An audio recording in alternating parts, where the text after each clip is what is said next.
The Justin Robert Young podcast is brought to you, as always, by The Contender, the game of presidential debate. Head on over and buy the game everyone's talking about. We got some really fun stuff coming up with this, so go ahead and don't be left out. Buy the game right now, thecontender.us. And while you're there, make sure that you pre-order the 2016 expansion.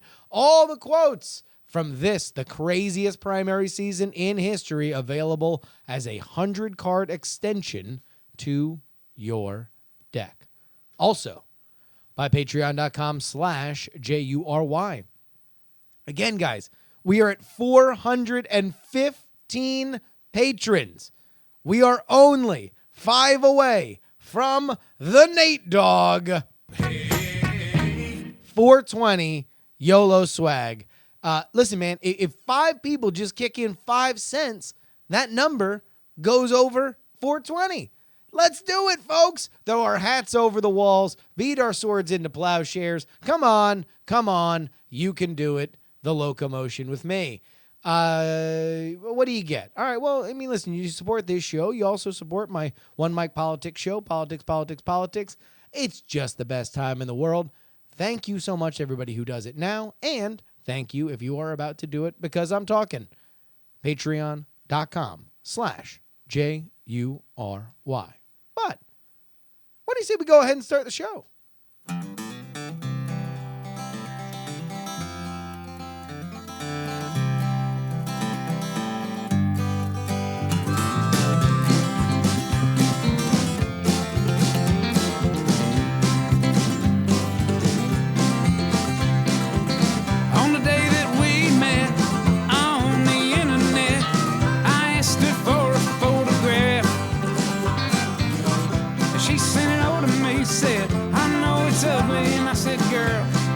Ugly ain't the half, look at you. Well, you got blue teeth and you only got 2 teeth, but I kinda like to see you smile. And it appears that over the years you've turned into a big old steaming pile. And she said, yeah, I know I ain't no supermodel. I said, you ain't a hand model, baby, but that's fine. You're pretty ugly by most people's standards, but you're all right by mine.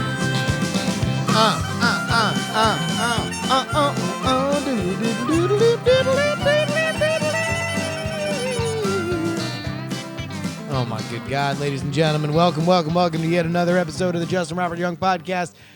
I'll be good goddamn if my name is not Justin Robert Young.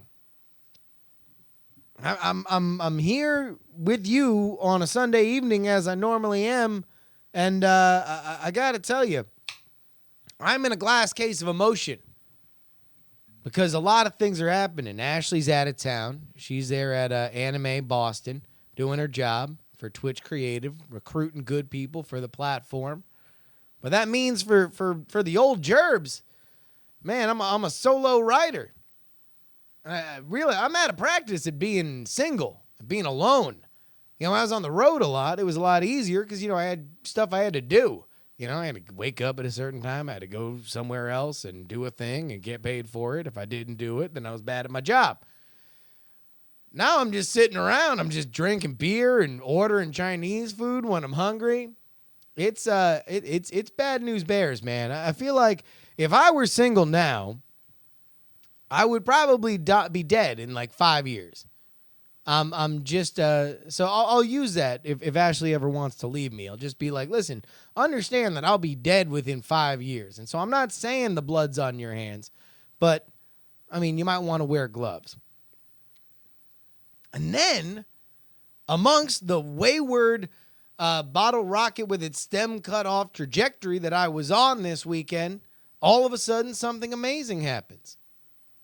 Friday, my wayward basketball team, the Syracuse Orange Men, yeah, they're men.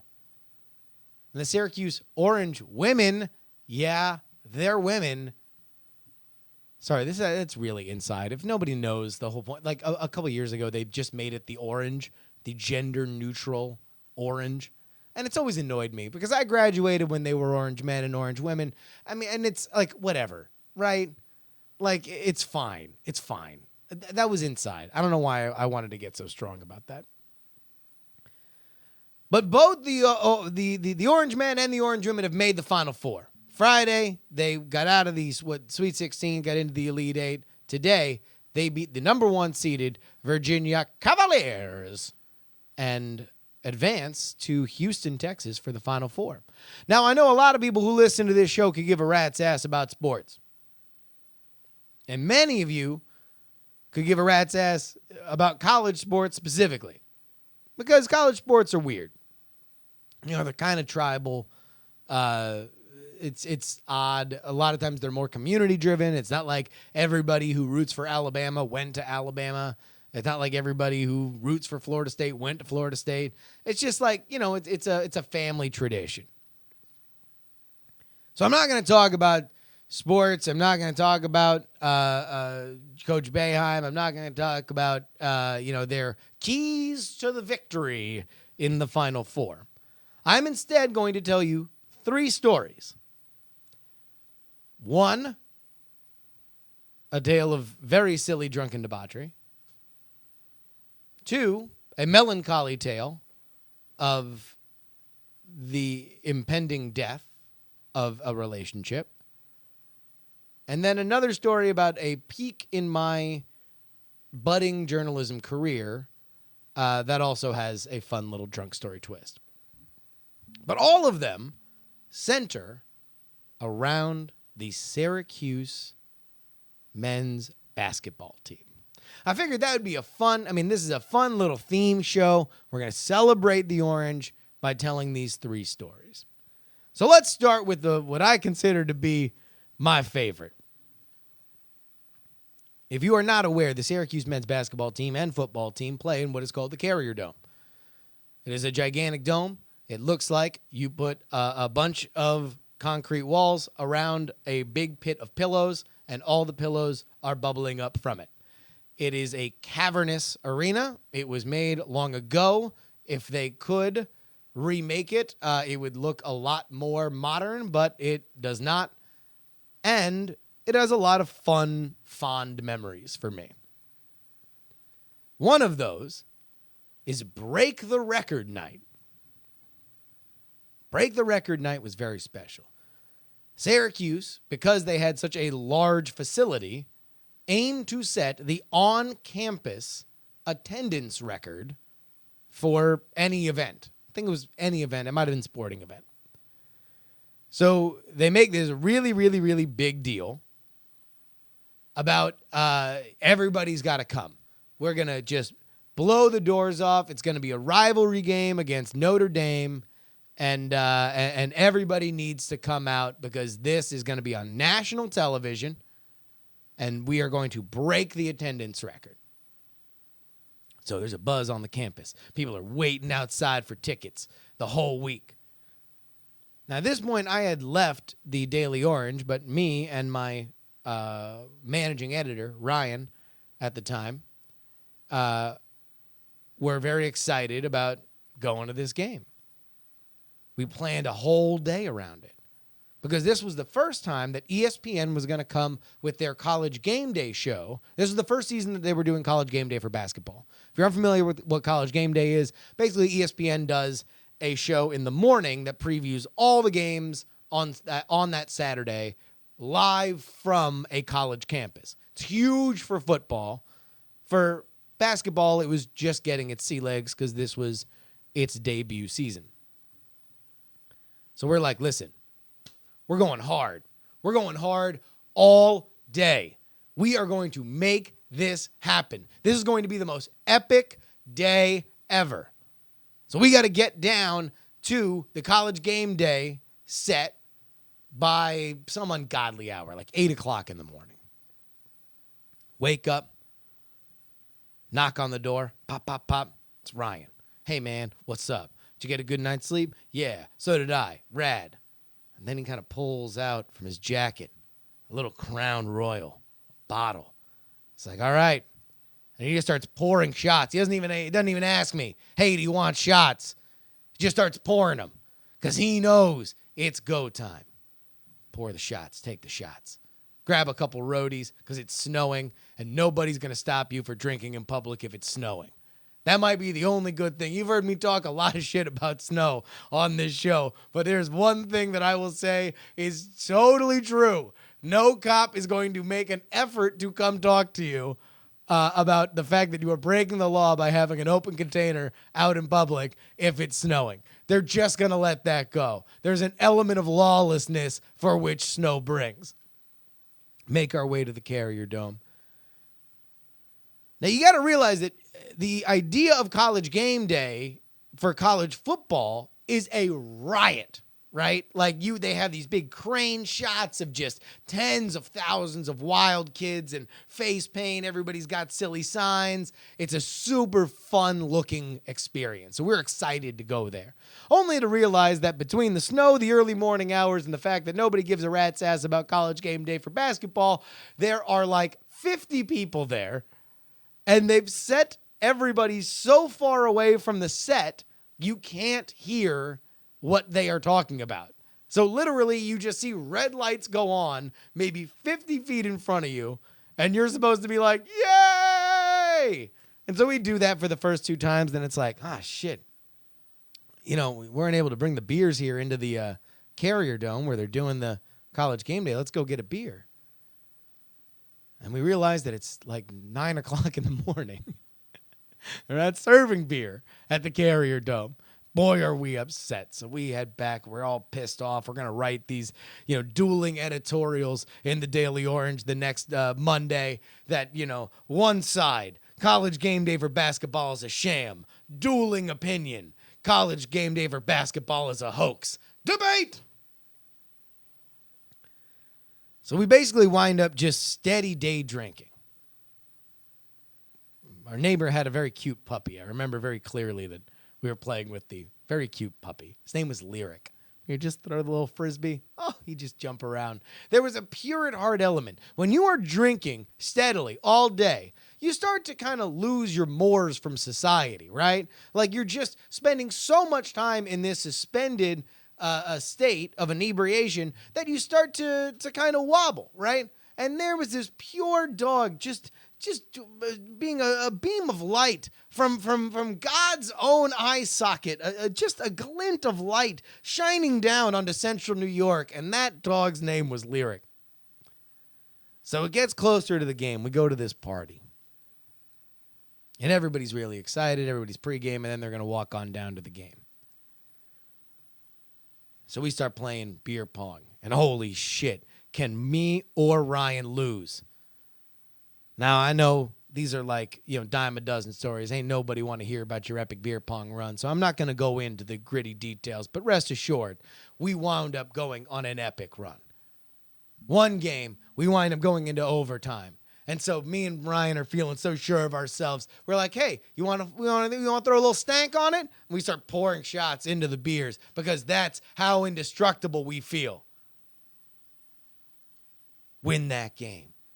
30 minutes before they're going to let people in to the arena for Syracuse. So we start walking down across, and there is an electricity on the campus. There is an electricity on the hill. Everybody's talking to each other. It is just a friendly, people are doffing caps, right? Like everybody's so excited to be part of a thing. Everyone's so excited to be on TV. Everyone's so excited to break the record. But what we didn't realize in our day drinking haze was that a lot of people were so excited about this that they started lining up for this event about the time that we had left college game day. So I offer you no hyperbole when I say that the line to get into the Carrier Dome stretched the length of the entire campus. This was a serpentine mass of humanity snaking through the Syracuse University property. But what that line failed to realize was that we were just too cool. weren't going to wait in no line. We weren't going to get on the jabroni trail and make our way to the back. Excuse me, is this the end? At this point, it's about 5 minutes before they open doors. We just kind of mill around the front, right? All of a sudden, a whisper goes through the crowd. They're opening doors in 5 minutes, opening doors in 5 minutes, opening doors in 5 minutes, opening doors in 5 minutes. Everybody's whispering. Dude's got a half case of Amstel Light. And he looks around and says, "Hey, man, anybody want a beer? Got to get rid of them before we go in." Ryan and I are like, "Yeah, no, we'll take it." So we sidle up next to homie, each grab an Amstel Light, and we're drinking them. We are about 30 people from the front of the door. We just kind of figure this is just a matter of us hanging out, right? We just got to stay in the picture. But the natives behind us are getting a little restless. This lady's starting to not take so kindly to our monkey shines and hijinks. She starts lighting into us. Do you know that people have been waiting here for 8 hours? We've been waiting here for 8 hours, okay? Like, you better get into the back of the line. And we're just like, "Hey, man, it's fine. We're just finishing this beer. We're just finishing the beer."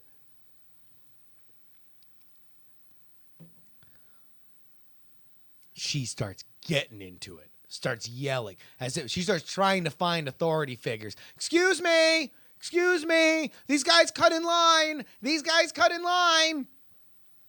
And we're just like, "Oh, man, this is getting," because like if we get singled out by security, like the worst thing is that we can't get singled out by security at the front, right? Because if for whatever reason they decide to take an activist position on this, then we're totally screwed. Like we got to go to another entrance gate. We're like, shit. We got to hold it together. We're like, "Hey, man, we're just finishing our beers. Like, don't worry." She's like, "Well, you should drink faster." "We're just finishing our beers." "You should drink faster." And it's at that point. This ain't what happened. This is just what I remember. You ever get those moments where, like, your emotion starts to taint your memory and you realize that this ain't exactly what happened, but this is just how you remember it? I swear to God, it might have been just the entire day of getting faded and super drunk, but I remember hearing the clarion sound of medieval trumpets. And maybe just a little bit of a timpani. Boom, boom, boom, boom, boom, boom. And maybe the clank of iron and a moat coming down. Like that's what I remember it sounding like, because everybody, a roar went up from the crowd. Yeah! Doors, the gates are open. The doors had swung loose, and we were beginning to make our way into the arena. Musical chemist says JuRY was that another student. Yes, she was. She was another student. And right before all that happened, she had venom in her eyes. She was snapping and trapping and ready to get us the hell out of here. Not only did she want us out of that line, if she had her druthers, we would be off the face of this earth, tossed into the cosmos, destined to land in some kind of hot sun. But euphoria does a funny thing to people, and this was something that I really understood, because all the anxiety about getting in to the arena, as soon as there was a big sound that everybody was walking in, for that lady, just melted away. Like it was as if we were really on a time clock. Like, and it was just 5, 4, 3, 2, 1. She hadn't kicked us out. And then as soon as they, yay, everybody's all excited, she's just like, "Oh, you guys." And it was like, in that moment, I wanted it to just be like a sitcom freeze frame of her just like, "Oh, you men, it's my life, it's my dream, nothing's gonna stop me now." Like there's just it was like this loving, all of a sudden we're all friends, we're all family, we're hugging each other. Now, it might come as no surprise to you that at this point, I am pretty drunk. I then proceed to drink more during the game, or the lead up to the game. And I was dressed fairly ridiculously. We were playing, this might have also had something to do with the fact that she was treating us like ridiculous hooligans because, well, we were dressed, and by we, I mean euphemistically me, I was dressed as a ridiculous hooligan. They were passing out bandanas that commemorate the evening, and for whatever reason, I wound up getting my hands on like 8 of them, and I just kept tying them to parts of my body. Like I had 4 on each leg, I had 2 on my left arm, 3 on my right arms. I look insane. I look stupid. For whatever reason, I decided to cut the sleeve off a green shirt that I had and write in marker a crude saying and wear it on my head. So I had taken a sleeve from a shirt and was wearing it as like a skull cap that also had my weird wavy hair sticking out from the top of it. I mean, listen, it was the early aughts. We were all doing weird things in the wake of 9/11. On the front of that sleeve I had repurposed as a hat, I had written ND equals no dick.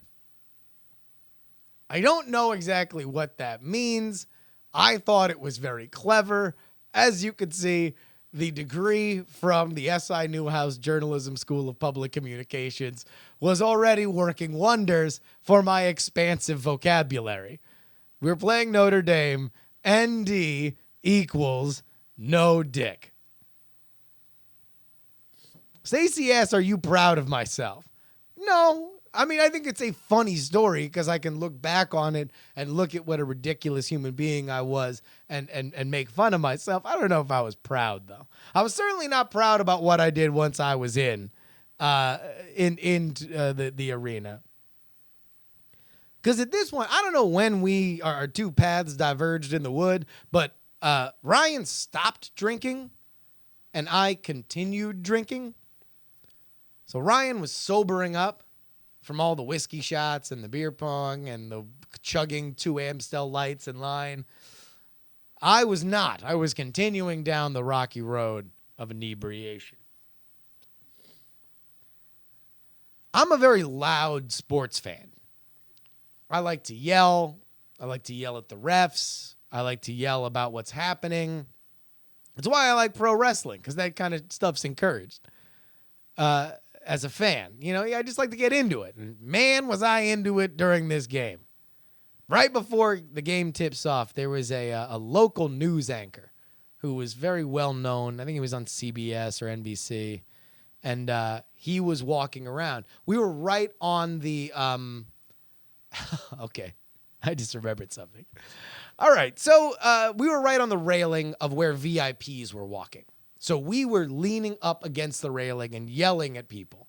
Both sets of VIPs were walking down this way. Notre Dame VIPs and Syracuse VIPs. Syracuse VIPs, clap. Derek Coleman, clap, clap, clap. Other people that we know, clap, clap, clap. Random rich old lady, go, yay, Syracuse. Local news anchor walks by, and I recognize him. Oh, God, I can't remember his name now because bringing up his picture would be perfect. I was just like, hey, man, you're great. He comes over, and he looks at me, shakes my hand, and says, hey, I like your style. I looked him right back and said, I like your moves. That was it. For whatever reason, I thought that was something that was very special to me. That's all good, fun college hijinks. Local news anchor from Syracuse. He was on local television in Syracuse. less proud in retrospect was that at that moment in time, Notre Dame had just fired a black head football coach. So whenever a VIP from Notre Dame would walk by, I would just levy a tremendous charge of racist at them. So imagine, if you will, a young, virile, 21-year-old Justin, day drunk to beat the band. I probably got to have these huge bags under my eyes. I have a sleeve on my head that says ND equals no dick. I'm covered almost head to toe in orange bandanas. And as soon as anybody walks by, hey, racist! Racist! Why don't you go fire another black guy, you racist? Racist! Which, I mean, to be fair, I mean, they're Notre Dame. So it's at this point that something magical happens. Now, you might think, Justin, this is embarrassing. Why are you talking about this? Well, I'm talking about this for the benefit of you folks, the JuRY listeners, that you can delight in my embarrassment. And more specifically, to tell all of the industrious young JuRY listeners out there that there is a silver lining and ability to turn even the most bizarre situations to your advantage. To wit, my friend Ryan Gaynor, always a steady hand and charming fellow, begins to realize that me, being a total supernova of hot shit show embarrassment, is also a great way to pick up girls. Because there are other female students all around me that are beginning to become more and more shocked by my antics. Because as you might imagine, even then, I was quite a loud, verbose individual with even less self-control than I have now, and an inability to censor myself on any level. So what Ryan does is just starts apologizing to me as an icebreaker. And he just kind of goes around, like around the halo. I'm creating an electromagnetic pulse of face palmery, right? And he just goes to each one of these girls. I'm so sorry. He's been drinking for a really long time. I really apologize for him. Yeah, I know. It's really loud and obnoxious, right? Yeah, I know. I'm real sorry. Anyway, so what do you do? What's your major? This dude cleans up. He just walks out with the goddamn Glengarry leads of a name, phone number, and dorm for like 6 girls around me. So let that be a lesson. Again, to all of you youngsters who are listening to this show, do not be me in this situation. Do not be the person who has to embarrass himself by getting so drunk. No. Instead, be Ryan. Because Ryan had it going on. More stories from the snowy foothills of Syracuse University after this.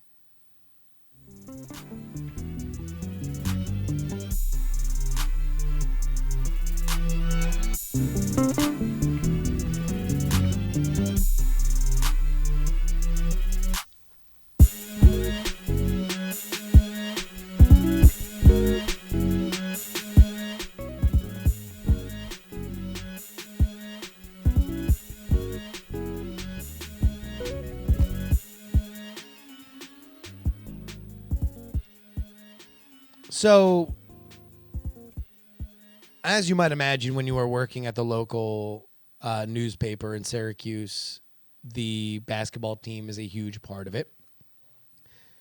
In the year of 2003, the Syracuse basketball team had particularly a lot of attention on it because a star player by the name of Carmelo Anthony was playing for the team. He was awesome. He was amazing. It was like having an NBA player on a team where a bunch of children were playing against him. So they were favored to do good things because Carmelo Anthony was very much thought to be a one-and-done player. He was going to enter the draft as soon as the year was over. It's also a fairly likable team. Tournament starts, win their first game, win their second game. We are in the same position as like it would be this weekend 13 years ago when the Sweet 16 and Elite 8 games were set to play. I was at the time dating somebody who was also working at the newspaper that was a graduate student. She was, I think, a few years older than me. I guess however many years you would need to graduate college and then go to another graduate program. But we really enjoyed each other's company, and it was one of the first longer term relationships that I'd ever had outside of high school, and it taught me a lot about kind of communication and working with somebody close while maintaining a relationship, and it was very important. And she was amazing, and she was great, and she was nurturing, and she was somebody that could deal with the person that I just explained who I was in the previous story. Her last name was also Young, which was interesting. She was a Korean Mormon that was adopted from Korea. She was adopted into a family. So she was the Brigham Young, like, in Salt Lake City. But true story, one time she was a photographer, and so she's going on a road trip with two of the sports guys. One of the sports guys says, "Oh, so you're spending a lot of time with Justin, huh?" She's like, "Yeah, we're dating." And he's like, "Oh, so you guys aren't brother and sister, are you?" Again, I'm me. She's like a tiny Korean chick. It's like, no, we're not. Rest assured. True story, that person later won a Pulitzer Prize for investigative reporting. But I guess that shows that he is willing to ask the dumb question to get the fact verified. So we decide, and this is before, Syracuse was thought to do as well as it did, we decided we're going to go on a weekend trip to Montreal. Montreal is not far from Syracuse. It's like 5.5 hours, if I remember correctly. And it was the first time I'd ever been out there, and it was super fun. But it was also the first time that we were getting closer to the end of the year. And it was the first time that we had to acknowledge the fact that she was going to leave campus, and I obviously wasn't, because I was still there for a few years of undergraduate. And it taught me a lot about how personal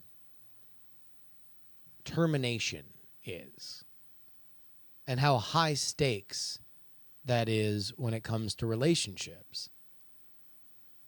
Because for both of us intellectually, we knew that this was just going to come to an end.